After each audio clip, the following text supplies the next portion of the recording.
The final day to register to vote in this year's election, and community activist Divine Karama is doing everything he can to make sure as many people as possible make that deadline. LEX 18's Eleanor Buckley has the story. We're in the fourth quarter. The last day to register is tomorrow. If you do not get registered by end of the day tomorrow, then you do not get to vote this year in one of the most important elections of our lifetime. Community activist Divine Karama is walking 400 miles across the state of Kentucky, and all he's asking for in return is that you get out and vote. He's not even going to tell you who to vote for or which way to do it, absentee, mail-in, or at the polls. He's just trying to make sure everyone is informed, and all he cares is that you make your voice heard. It's been what I hoped it would be and so much more. A lot of people, are just inspired by the walk. I've even helped a couple people request their absentee ballot online. They didn't know how to do it, so I actually walked them through. On his journey, Karama has been having conversations and gaining perspectives. One of the things he says is most exciting about the election is more people have the right to vote.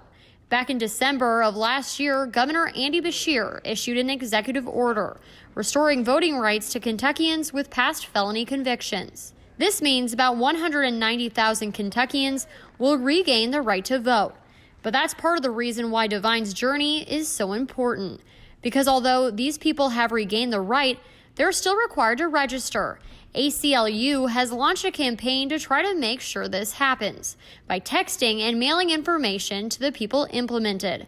Advocacy Director Kate Miller is part of that team. What we want to make sure that we're doing is really building relationships with folks who have been impacted and folks who have not had their voting rights restored. You deserve this. You deserve to have your voting rights. One of Karama's other missions is to talk to young people, many of whom may be frustrated with the current state of the world. He says the best way to funnel your disappointment is on your voting ballot. This is essentially one of the few elements in our society where our voices are heard, where we have the power as the people. So I just think it's important, whatever side you're going to vote for and whatever candidate you vote for, I think it's important that you utilize your voice, your God-given right, and you make that voice be known. And lots of misinformation is circulating about mail-in voting, but there's little to no data to support these theories. And therefore, Karama says people shouldn't be afraid if that's how you choose to vote.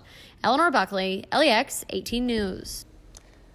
And while the deadline to register to vote is quickly approaching, here's another few dates to keep in mind as well. You have until Friday to request an absentee ballot in Kentucky. In-person voting will start on October 13th and go up all the way until Election Day, which is November 3rd, and all ballots will be due that day.